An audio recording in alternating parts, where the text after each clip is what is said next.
بسم اللہ الرحمن الرحیم۔ السلام علیکم کلاس 6۔ آج ہم نیا چیپٹر ریڈ کریں گے سائنس کے کرشمے۔ اس سے پہلے میں نے ہوا پڑھایا تھا اور ننھی سمن کی کہانی کا کام سارا کروایا تھا۔ اس میں تھوڑی سی مسٹیک ہو گئی کہ میں نے اس میں چیپٹر 20 کر دیا، اور چیپٹر 20 نہیں، چیپٹر 15 ہے۔ ننھی سمن کی کہانی جو چیپٹر 15 ہے، اور اس کے بعد ہم 16 پہ وہ کر رہے ہیں، ریڈ کروا رہے ہیں۔ تو اب میں ذرا معذرت خواہ ہوں کہ میں نے اس میں چیپٹر 20 کر دیا، اصل میں پیج نمبر تھا وہ یہ لکھ دیا، یہ لکھنا تھا 15۔ چلے ہم اب آج نیا چیپٹر ریڈ کرتے ہیں، اور ابھی بھی کافی بچے کاپیز وغیرہ نہیں بھیج رہے ہیں، کافی کم کاپیز آئی ہیں۔ ساتھ ساتھ آپ کروا لیتے تو بہت اچھی بات تھی، فارغ ہیں کام کریں اور کاپیاں بھیجیں۔ یہ دیکھیے سائنس کے کرشمے کے چیپٹر۔ انسانی تاریخ کا کوئی دور بھی سائنس کے علم سے خالی نہیں، یعنی کہ جب سے دنیا قائم ہوئی اللہ نے کی ہے، اس دور سے آج تک سائنس کا وجود ہے۔ پتھروں کو رگڑ کر آگ جلانے اور اپنے بدن کو کپڑوں سے ڈھانپنے اور دیگر چیزوں کا شعور حاصل کرنے سے انسان نے سائنس کے علم کو سیکھا۔ یہ کہہ سکتے ہیں کہ جن سے انسان نے اپنے شعور کو منزلیں طے کی، وہ طریقہ سائنس کہلاتا ہے۔ جس طرح انسان کو عقل و شعور آتا گیا، اس نے اپنی عقل کے حساب سے کام لیا۔ سب سے پہلے کیا تھا کہ جب وہ جنگل میں جب اس کا وجود تھا، تو اس نے کیا کیا تھا، پتھر رگڑ کے اپنی ضرورت کو پورا کیا تھا، آگ جلایا تھا۔ پھر اس نے اپنے جسم کو ڈھانپنا کیا تھا۔ قبل از تاریخ کا انسان دریاؤں، سمندر، سورج، چاند اور ستاروں کو اپنا دیوتا سمجھتا تھا۔ ایک زمانے میں کہ وہ یہی کرتا تھا نا، کہ وہ سمجھتا تھا یہ چاند، یہ سورج جو ہیں یہ اس کے پیدا کرتے ہیں، دیوتا ہیں، یعنی کہ خدا سمجھتا تھا، نعوذ باللہ۔ جیسے جیسے انسان نے عقل و شعور کی بنیاد پہ سائنس میں ترقی کی، ویسے ویسے ہی وہ سمندروں کی گہرائیوں میں چھپے خزانوں تک پہنچ گیا۔ اب جس طرح وقت نے ساتھ دیا، شعور بڑھتا گیا اور دنیا زمانہ ترقی کرتا گیا، تو اسی طرح انسان نے بھی سمندروں کی گہرائی تک چھپے خزانوں جو ہیں اس کو ڈھونڈ نکالے اس نے۔ اور دیکھیں چاند پہ بھی چلا گیا انسان اپنی عقل و شعور کی بنا پر۔ زمین کی سربستہ رازوں سے بھی پردہ اٹھانے کے بعد چاند تک رسائی حاصل کی، اور آج مریخ اور دوسری دنیائیں انسان کی تسخیر میں ہیں۔ اب یہی کہ وہ بھی پھر دوبارہ اس کی کھوج میں ہیں کہ اب اس مریخ اور دوسری دنیا میں بھی کیا ہے، یہاں تک کہ وہ چاند پہ بھی چلا گیا اور سمندر کی گہرائی میں بھی اتر گیا اپنے عقل سے۔ انسان نے سائنس کی وجہ سے ہی سمندر کی تہہ میں اتر کر زمین کے سینے کو چیر کر اس میں سے سونا، ہیرے، موتی اور دیگر قیمتی معدنیات دریافت کی، اور یوں اپنی زندگی کو پرآسائش اور سہل بنانے کا فریضہ انجام دیا۔ جو انسان پرندے کی طرح اڑنے کی خواب دیکھا کرتا تھا، آج آواز کی رفتار سے بھی زیادہ تیزی سے اڑنے والے جہازوں میں مہوے پرواز نہ لاتا، یعنی کہ جس کو یہ خواہش تھی کہ کاش میں بھی پرندے کی طرح اڑ سکوں، اس نے اپنی عقل سے پھر ایسی چیزیں ایجاد کی۔ جو سب سے بڑی چیز کیا ہے، ہوائی جہاز ایجاد کیا۔ جو اس کو ارمان تھا کہ میں بھی پرندے کی طرح اڑوں، تو اس نے اپنا یہ خواب اس طرح پورا کیا کہ ہوائی جہاز بنا کے اور اس میں سفر کیا۔ یہ اسی لیے ممکن ہوا کہ انسان نے ہر دور میں سائنس کے علم کو آگے بڑھانے کی کوشش کی۔ سائنس کے علم کی بدولت ہی وہ آگے بڑھتا گیا۔ اپنی سائنسی ایجادات کے سفر کے آغاز میں انسان نے پہیہ دریافت کیا۔ سائنس میں سب سے پہلی ایجاد کیا ہے، پہیہ۔ یہاں تو ایک انقلاب برپا ہو گیا۔ محض سفر کی سہولت کے اعتبار سے ہی دیکھا جائے تو آج کا انسان ماضی کے انسان سے کوسوں دور آتا ہے۔ جو پہلے ایک زمانے میں جو دور تھا وہ آج نہیں۔ آج انسان آسانی سے اڑ کے میلوں سفر طے کر لیتا ہے، آسانی سے دور رہ کے ایک دوسرے سے بات کر لیتا ہے، ملاقات کر لیتا ہے، یہ موبائل کے ذریعے کانٹیکٹ میں رہتا ہے۔ انسان سفری مشکلات کا شکار تھا، ایک جگہ سے دوسری جگہ پہنچنے میں اسے کئی دن لگ جاتے تھے۔ آج کے انسان نے سائنس کی مدد سے بسیں، کاریں، ریل گاڑیاں وغیرہ ایجاد کی اور اپنے سفر کو آسان کر لیا، اور میلوں کوسوں دور اس نے سفر کو آسانی سے طے کر لیا، بنا لی ہیں، جن سے دنوں کا سفر گھنٹوں کا منٹوں میں طے کرنا ممکن ہو گیا۔ آج دنیا کا کوئی شہر اور معاشرہ انسان کے ان ثمرات سے کسی طور چشم پوشی نہیں کر، یہ وہ چیزیں ہیں جس سے انسان نے مطلب ترقی کی، اور ان سب باتوں سے کوئی بھی آنکھیں نہیں چرا سکتا۔ چشم پوشی کرنا، آنکھیں چرانا، تو یہ ہے کہ ان کے جشن سمراج جو انہوں نے محنت کی، اب ہم اتنے آرام سے لوگ دنیا میں امریکہ میں چلے جاتے ہیں، کینیڈا وغیرہ، جو دوسرے ممالک میں سفر کرتے ہیں، جو سفر کئی گھنٹوں کا تھا، دنوں کا تھا، مہینوں میں گزرتا، وہ اب چند گھنٹوں میں طے کر لیتا ہے۔ باہمی رابطہ ہمیشہ سے انسان کی دلی آرزو رہی ہے۔ اس آرزو کی تکمیل کے لیے اول تو اس نے کبوتر، باہمی یعنی آپس میں رابطہ، استعمال کیے۔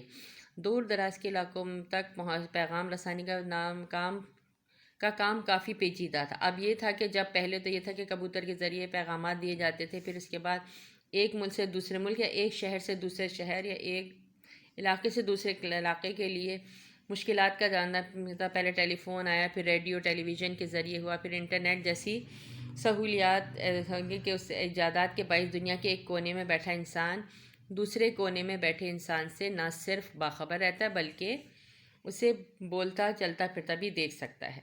انٹرنیٹ، موبائل فون اور فیکس کے ذریعے انسان اپنا پیغام چند ساعتوں یعنی چند لمحوں میں دنیا کے کسی بھی گوشے میں پہنچا سکتا ہے۔ یہ محض سائنسی ایجادات کے باعث ہی ممکن ہوا۔ یہ سب ایسی ایجادات ہو گئی کہ آج انسان کو سو دور بیٹھے ہوئے انسان سے رابطے میں رہتا ہے۔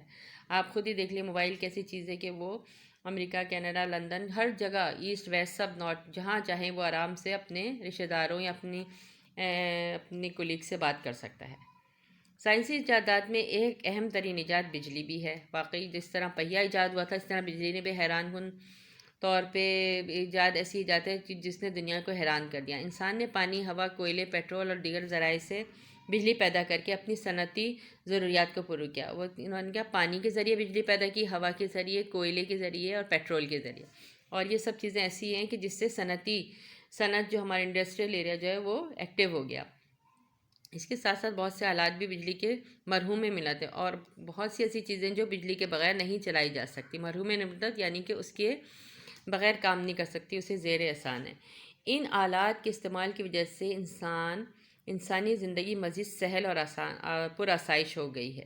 صنعت و حرفت اور روزمرہ زندگی کے کم و بیش تمام معاملات کا دار و مدار بجلی پر ہے۔ سخت گرمی میں ٹھنڈی ہوا، شدید سردی میں گرم ہوا، یعنی جب سخت سردی ہوتی ہے تو گیزر کا استعمال کیا جاتا ہے، ہیٹر کا استعمال کیا جاتا ہے، اور گرمی میں اے سی کے بغیر رہ نہیں جاتا، لوگ تیز پنکھے ہونا ضروری ہے، کولر ہوتے ہیں، یہ سب کیا ہے انسان کی ایجادات ہیں۔ بندوبست کیا سائنس ہی کی بدولت ممکن ہوا۔ انسان نے پنکھے، ایئر کنڈیشن، ہیٹر وغیرہ ایجاد کر کے اپنی زندگی میں سہولتیں، یعنی کہ انسان نے اپنی ضروریات زندگی کو مد نظر رکھتے ہوئے ایسی ایسی ایجادات کر دی جس سے زندگی آسان ہو گئی ہے۔ طبی شعبے میں بھی انسان پیچھے نہیں رہا۔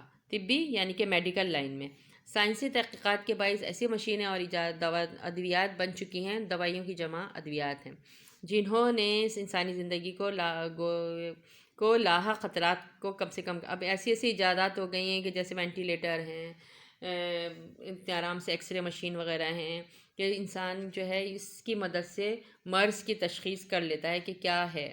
وبائی امراض اب ماضی کا قصہ بن گئے ہیں، اب ان سائنسی ایجادات کے بدولت آج انسانوں کے جسم کے کسی بھی حصے کا بڑی آسانی کے ساتھ آپریشن کے ذریعے علاج کیا جا سکتا ہے۔ یعنی کہ اتنی جدید ہو گئے ہیں ایجادات کے جس سے آسانی سے علاج کرنے میں آسان ہوتی ہے، مشکل سے مشکل بیماریاں بھی اس کو ڈائگنوز کیا جا سکتا ہے، جس کے ذریعے radiotherapy, X ray, ultrasound, M R I اور دیگر متعدد چیزوں نے کینسر اور ٹی بی جیسے امراض کی تشخیص اور ان پر قابو پانے میں کافی مدد، تشخیص کرنا، ڈائگنوز کیا، اور یہ ساری جو مختلف انہوں نے ایکس رے وغیرہ نکالی، یہ مشینیں ہیں جس کے ذریعے انسان کے کسی بھی حصے کا مرض بآسانی پکڑا جا سکتا ہے کہ کیا مرض ہے۔ اب ان پر قابو پانے میں کافی مدد ملی ہے، گویا ہم کہہ سکتے ہیں کہ سائنس انسانی زندگی بچانے کا باعث بنی ہے۔ کھیتی باڑی، اب پہلے آپ نے یہ دیکھا کہ انہوں نے رابطے، جو دنیاوی رابطے میں مطلب یہ ٹیلی کمیونیکیشن کے بارے میں پڑھا، پھر اس کے بعد آپ نے سائنسی ایکوپمنٹ جو ایجاد ہوئی ہیں اور بجلی کی سہولیات کے بارے میں پڑھا۔ اب آپ میڈیکل لائن کے بعد پڑھ رہے تھے کہ میڈیکل میں سائنس کو کتنی اہمیت ہے۔ اب اسی طرح ان کھیتی باڑی، کھیتوں کی زراعت، کھیتی باڑی اور زراعت انسان کے قدیم ترین پیشوں میں سے ہیں۔ انسان نے اس میدان میں بھی بیش بہا ترقی کی ہے۔ سائنسی ایجادات نے انسانی زندگی کو بہت زیادہ متاثر کیا ہے، اور اب یہ بھی ہے کہ جیسے کھیتی باڑی وغیرہ میں جدید کھاد وغیرہ کیمیکل ایسے ایجاد ہو گئے کہ کیڑے مکوڑے مارنے کے لیے، اور کھاد کے ذریعے کھیتوں میں ڈالے جاتے ہیں کہ جلد اچھی اور بہترین فصل تیار ہو اور جلدی ہو۔ تو یہ سارے کیا ہے، اس سے نقصانات بھی ہیں، فائدہ تو ہے ہی ہیں لیکن نقصانات بھی ہیں، کیونکہ دوائیاں ڈال دی جاتی ہیں جو اس کے آفٹر افیکٹس ہمارے پر ہوتے ہیں۔ انسانی زندگی کا کوئی پہلو ایسا نہیں جو سائنس کے اثرات سے محروم ہو۔ آج کے دور کی حیرت انگیز ایجاد کمپیوٹر نے تو انسان کو حیرت میں ڈال رکھا ہے۔ کمپیوٹر کے ذریعے ایسے کام لیے جا رہے ہیں جن کا تصور بھی نہیں کیا جا سکتا۔ خلائی تحقیق ہو یا طب کا شعبہ، ریاضی کا میدان ہو، ریاضی کہتے ہیں میتھس کو، حساب کا ہو، مطلب کوئی بھی ہو، جیسے یہ کمیونیکیشن سسٹم ہوتا ہے جو جہاز وغیرہ کے لیے ریڈار سسٹم وغیرہ ہوتا ہے، اس کے بعد طب جو میڈیکل کا شعبہ ہے، اور ریاضی جو میتھس ہے، یہ جو کمپیوٹر وغیرہ، یہ سب کیا ہے کمپیوٹر کے ذریعے۔ انجینئرنگ کمپیوٹر ہر شعبے میں ہر شعبے میں چھایا ہوا نظر آتا ہے۔ اس طرح یہ کہا جا سکتا ہے کہ سائنس کے بغیر کسی بھی میدان میں ترقی ممکن نہیں۔ اس کی اہمیت سے کوئی بھی ذی شعور یعنی عقل رکھنے والا انکار نہیں کر سکتا۔ تو آپ یہ دیکھیے، یہ چیپٹر آپ کا مکمل ہوا ہے، اور امید ہے کہ آپ کو سمجھ میں آ گیا ہوگا۔ تو آپ برائے مہربانی زیادہ ریڈنگ کیا کریں، سمجھا کریں، اور آپ پیج نمبر 111 جو ہے اس چیپٹر کے، اس میں سائنس کے کرشمے ہیں، اس میں یہ سارے الفاظ کے معنی یہ آپ اتار کے رکھیں گے کاپی میں، یہ آپ کا کام ہے۔ دیوتا بھگوان یعنی کہ جس کو خدا کہتے ہیں، وہ ان کو تسخیر کرنا، فتح کرنا، متی کرنا، سہل آسان، سربستہ چھپا ہوا، پرآسائش آرام پہنچانے والی چیزیں، پیچیدہ الجھا ہوا، آلات آلہ کی جمع، امراض بیماریاں، مرض کی جمع، محو پرواز میں مصروف، وبائی پھیلنے والی، جیسے آج کل کرونا ہے تو یہ بھی وبائی بیماری ہے۔ ثمرات کہتے ہیں ثمر کی جمع، پھل، ذی شعور سمجھنے رکھنے والا، ہوشیار، بیش با قیمتی، ادویات دوا کی جمع۔ تو بچوں یہ ذرا یہ 2 کام کریے گا، انشاءاللہ تعالیٰ پھر ہم دوسری ویڈیو میں آپ کو اس کا آگے کا کام کرائیں گے۔ السلام علیکم ورحمۃ اللہ وبرکاتہ۔